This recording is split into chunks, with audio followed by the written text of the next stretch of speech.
సిటీకేబుల్ news కి స్వాగతం. Secondary grade ఉపాధ్యాయుల బదిలీలు వెబ్ కౌన్సిల్ ద్వారా కాకుండా సాధారణ పద్ధతిలో చేపట్టాలని డీఈఓ కార్యాలయాన్ని ఐక్య ఉపాధ్యాయ సంఘాలు ముట్టడించాయి. ఉపాధ్యాయుల బదిలీలు పదోన్నతులు విషయమై గందరగోళ పరిస్థితులు ఏర్పడ్డాయి. ఉపాధ్యాయుల పదోన్నతులు బదిలీలు కొన్ని ఆన్లైన్ మరికొన్ని ఆఫ్లైన్ లో నిర్వహించడం పట్ల ఉపాధ్యాయ సంఘాలు మండిపడుతున్నాయి. అన్ని భాషల బోధన సమాంతరంగా ఉండాలన్నారు. 2017లో వలె ఆఫ్లైన్ లోనే బదిలీలు నిర్వహించాలని వారు డిమాండ్ చేశారు. అయితే ప్రభుత్వ మార్గదర్శకాల మేరకే ఉపాధ్యాయుల బదిలీలు ప్రమోషన్లు నిర్వహిస్తున్నట్టు డీఈఓ రామారావు తెలిపారు.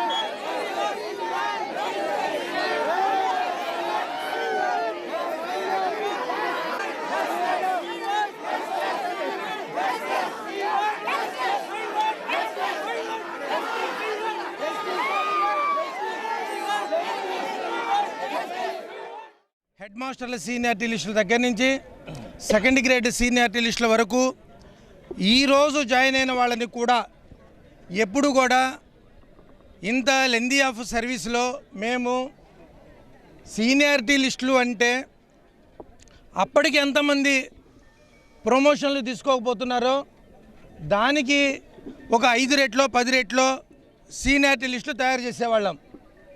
కానీ ఈరోజు రాష్ట్ర ప్రభుత్వ ఆదేశాల మేరకు గౌరవ సెక్రటరీ గారు కమిషనర్ గారి ఆదేశాల మేరకు ఈరోజు సర్వీసులో ఉన్న వ్యక్తి వరకు కూడా రేపు రిటైర్ అయ్యే వ్యక్తి దగ్గర నుంచి ఈరోజు సర్వీసులో ఉన్న వ్యక్తి వరకు కూడా అన్ని క్యాడర్లు దాదాపుగా 10-15 క్యాడర్లు ఉన్నాయి. హెడ్ మాస్టర్ల దగ్గర నుంచి స్కూల్ అసిస్టెంట్లో Telugu, Hindi, English, mathematics, PS, BS, SS, PED, PETs, second grade teachers, craft, drawing, ఇట్లాగా ఈ అన్ని క్యాడర్ల సీనియారిటీ లిస్టులు ఒకటికి 4 సార్లు పబ్లిష్ చేసి ఫ్రమ్ టైం టు టైం టీచర్ల సమస్యలన్నీ సీనియారిటీ సమస్యలన్నీ పరిష్కరించి ఫైనల్ సీనియారిటీ లిస్టు తయారు చేయించి వెబ్లో పెట్టడం జరిగింది. అట్లాగే పబ్లిష్ చేయడం జరిగింది.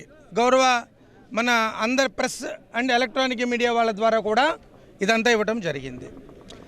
తదనంతరము రాష్ట్ర ప్రభుత్వ ఆదేశాల మేరకు గౌరవ సెక్రటరీ గారు కమిషనర్ గారి ఆదేశాల మేరకు మేము హెడ్ మాస్టర్లకు సంబంధించి స్కూల్ అసిస్టెంట్ నుంచి ఎవరైతే హెడ్ మాస్టర్లు అవుతున్నారో అలాగే ఉన్నటువంటి ప్రిన్సిపల్ సెక్రటరీస్ శశిధర్ గారిని కలిసి మాట్లాడడం జరిగింది.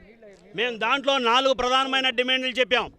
ఆ 4 ప్రధానమైన డిమాండ్లు ఏంటంటే, ఒకటి 117 జీవోని రద్దు చేయాలి అని చెప్పడం ఒకటి, రెండోది 145 దగ్గర సెకండ్ సెక్షన్ ఇవ్వాలి అనేసి మేము పట్టుబట్టాం. దాన్ని 49 కాడ సెకండ్ సెక్షన్ ఇస్తామనేసి అమలుపరచడం జరిగింది. అలాగే ఎస్జిటి టీచర్స్ అనేవాళ్ళు చాలా ఎక్కువగా ఉంటారు కనుక వాళ్ళ ట్రాన్స్ఫర్స్ అనేవి మాన్యువల్ కౌన్సిలింగ్ జరపాలి అనేసి మనం డిమాండ్లో కోరుకున్నాం. అక్కడ ఉన్నటువంటి ప్రిన్సిపల్ సెక్రటరీ గారు, డైరెక్టర్ గారు మాన్యువల్ కౌన్సిలింగ్లోనే మరి జరుపుతాము మీ బదిలీ ట్రాన్స్ఫర్స్ ఎస్జిటీస్కి అని స్పష్టంగా హామీ ఇవ్వటం అనేది జరిగింది. అలాగే సమాంతర మీడియంని నడపాలి అన్నాం. తెలుగు మీడియంతో పాటు లోకేష్ గారు అధికారంలో లేనప్పుడు తెలుగుదేశంలో తెలుగు భాష లేకపోవడం అనేక ఉపన్యాసాలు ఇచ్చారు. ఇవాళ సాక్షాత్ ఎడ్యుకేషన్ మినిస్టర్ ఆయనే. కానీ ఈ రోజున తెలుగుదేశంలో తెలుగు కావాల్సిన తెలుగు మీడియం రావాలి అనేది ఇంకా ఆయనకి గుర్తుకు రావట్లా. ఇవాళ విద్యాశాఖ అమాత్యులుగా ఉన్నారు. కానీ విద్యాశాఖ అమాత్యులుగా ఉన్నారా లేకపోతే వేరే పోర్టుకోళ్ళు చూస్తున్నారో మాకేమీ అర్థం కావట్లా. ఇంత అలజడి ఆంధ్రప్రదేశ్లో జరుగుతున్నప్పటికీ కూడా ఇంతవరకు ఎడ్యుకేషన్ మినిస్టర్ గారు ఎక్కడా కూడా వచ్చి చొరబడి ఇది ఏం జరుగుతుంది ఏంటి అనేసి డైరెక్టర్లను కానీ ప్రిన్సిపల్ సెక్రటరీ కానీ మాట్లాడటం కానీ ఇన్వాల్వ్ అవడం కానీ లేదు. 2017లో డిఓ కార్యాలయం ముట్టడి చేశాం. అప్పుడు అనేక మందితో మనం ముట్టడి చేసినప్పుడు వెంటనే అప్పుడు గౌరవ ముఖ్యమంత్రి చంద్రబాబు గారు ఇమ్మీడియట్లీ దీన్ని కలగజేసుకుని అర్ధరాత్రి అధికారులకు అందరికీ మీటింగ్ పెట్టి full through out manual counselling జరిపారు. అన్ని కేటగిరీలు అన్ని క్యాడర్లు ఓన్లీ ఎస్జిటీస్ 3000 మందికి మాన్యువల్ కౌన్సిలింగ్ జరపడానికి ఇవాళ సాధ్యపడదనేసి అధికారులు చెప్పడం అనేది చాలా శోచనీయం, అశాసము. మే 19-20 తేదీల్లో విద్యాశాఖ కార్యదర్శి కోన సతీధర్ గారు ఉపాధ్యాయ సంఘాల ఐక్య వేదికకి ఇచ్చినటువంటి హామీ మేరకు ఎస్జిటీలకి మాన్యువల్ కౌన్సిలింగ్ జరపాలి. వెబ్ కౌన్సిలింగ్ అనేది వద్దని ఆ రోజు మేము గట్టిగా మా యూనియన్ నాయకులు అందరూ కూడా ప్రభుత్వం దృష్టికి తీసుకెళ్లడంతో ప్రభుత్వం మా అందరికీ యూనియన్ సంఘాలన్నిటికీ కూడా హామీ ఇవ్వడం జరిగింది. వారు ఇచ్చినటువంటి హామీ మేరకు హెచ్జిటీలకి మాన్యువల్ కౌన్సిలింగ్ తక్షణమే జరిపి తదనుగుణమైనటువంటి ఏర్పాట్లు చేయాలి. 2017లో ఇదే ముఖ్యమంత్రి చంద్రబాబు నాయుడు గారు ఉండగా మరి అప్పుడు కూడా ఉపాధ్యాయ సంఘాల ఐక్యవేదిక ఇచ్చినటువంటి పిలుపు మేరకు డిఓ కార్యాలయాలు ముట్టడి చేస్తే ఆ సందర్భంలో ప్రభుత్వం మరి అంగీకరించి వెబ్ కౌన్సిలింగ్ను రద్దు చేసి మాన్యువల్ కౌన్సిలింగ్ జరపడానికి ఏ విధంగా అయితే పూనుకుందో అదేవిధంగా ఇప్పుడు కూడా హెచ్జిటీలకి మాన్యువల్ కౌన్సిలింగ్ జరిపి తదనుగుణంగా అందరికీ న్యాయం జరిగే విధంగా చర్యలు గైకొనాలని మా డెమోక్రటిక్ పిఆర్టీ సంఘ పక్షాన విజ్ఞప్తి చేస్తున్నాం. లేని పక్షంలో తదనుగుణంగా మరి ఉపాధ్యాయ సంఘాల ఐక్యవేదిక ఇచ్చినటువంటి పిలుపును అందుకొని ఈ ఉద్యమాన్ని ఉధృతం చేస్తామని ఈ సందర్భంగా టీ కొత్తపాలెంలో శ్రీ గంగానమ్మ తల్లి వాయు ప్రతిష్ఠా మహోత్సవం వైభవంగా నిర్వహించారు. నాగాయలంక మండలంలో టీ కొత్తపాలెంలో కొలువైన శ్రీ బ్రహ్మరాంబ సమేత మల్లేశ్వర స్వామి ఆలయ ప్రాంగణంలో నూతనంగా నిర్మించిన ఆలయంలో శ్రీ గంగానమ్మ తల్లి వాయు ప్రతిష్ఠా మహోత్సవం అత్యంత వైభవంగా జరిగింది. గత 3 రోజులుగా గూడూరి రామకృష్ణ శర్మ బృందంచే హోమాలు, ప్రత్యేక పూజలు నిర్వహించారు. అమ్మవారి విగ్రహ ప్రతిష్ఠ, పోతురాజు విగ్రహ ప్రతిష్టలు చేశారు. అనంతరం భారీ అన్న సంతర్పణ జరిగింది. ఈ కార్యక్రమాల్లో భక్త బృందం, గ్రామస్తులు పర్యవేక్షించారు.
నాగాయలంకలో వాటర్ స్పోర్ట్స్ అకాడమీ పెండింగ్ నిర్మాణ పనులను అవనిగడ్డ ఎమ్మెల్యే మండలి బుద్ధప్రసాద్ పరిశీలించారు.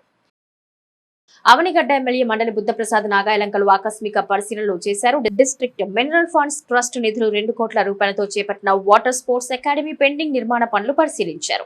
బీసీ బాలికల వసతి గృహంలో 15.50 లక్షల రూపాయలతో చేపట్టిన పనులు, సోషల్ వెల్ఫేర్ బాలికల వసతి గృహంలో 7.60 లక్షల రూపాయలతో చేపట్టిన పనులు పరిశీలించారు. అభివృద్ధి పనులు సకాలంలో పూర్తి చేయాలని స్పష్టం చేశారు. మంగినపూడి బీచ్ వద్ద 4 రోజుల పాటు జరిగిన మసూలా బీచ్ ఫెస్టివల్ ముగిసింది. చివరి రోజు కావడంతో బీచ్ పర్యాటకులతో కిక్కిరిసింది.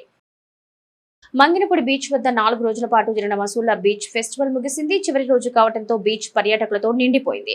ఆదివారం కావడంతో మంగినపూడి బీచ్ కి పర్యాటకులు పోటెత్తారు. వివిధ ప్రాంతాల నుంచి వచ్చిన పర్యాటకుల వాహనాలతో బీచ్ కి వెళ్లే మార్గం కిక్కిరిసింది. బీచ్ ఫెస్టివల్ సందర్భంగా నిర్వహిస్తున్న వాటర్ గేమ్స్, కయాకింగ్, ఆహ్వాన బీచ్ వాలీబాల్, బీచ్ కబడ్డీ పోటీలు రసవత్తరంగా సాగుతున్నాయి. చివరి రోజు ఆదివారం అన్ని క్రీడా పోటీలు ముగింపు దశకు చేరుకున్నాయి. మంగినపూడి బీచ్ లో అలల ఉధృతికి పడవలతో ఎదురు వెళ్తూ కయాకింగ్ క్రీడాకారులు విజయం కోసం పోటీ పడుతున్న తీరు సందర్శకులను కనువిందు చేస్తున్నాయి. అలాగే 13వ జాతీయ స్థాయి సీనియర్ బీచ్ కబడ్డీ పోటీలు ఆదివారంతో ముగియనున్నాయి. ఆహ్వాన బీచ్ వాలీబాల్ పోటీలకు పురుషుల విభాగంలో 8 జిల్లాల జట్లు పాల్గొనగా మహిళల విభాగంలో 4 జిల్లాల జట్లు పాల్గొన్నాయి. మంగినపూడి బీచ్ లో ఒకే వేదికగా water sports, beach volleyball, beach kabaddi క్రీడలతో పాటు హెలీ రైడింగ్, పారాగ్లైడింగ్, పారాచూట్ విన్యాసాలతో పాటు అన్ని సాహస క్రీడలు ఏర్పాటు చేయడంతో లక్షలాదిగా ప్రజలు వీక్షించడానికి తరలి వస్తున్నారు.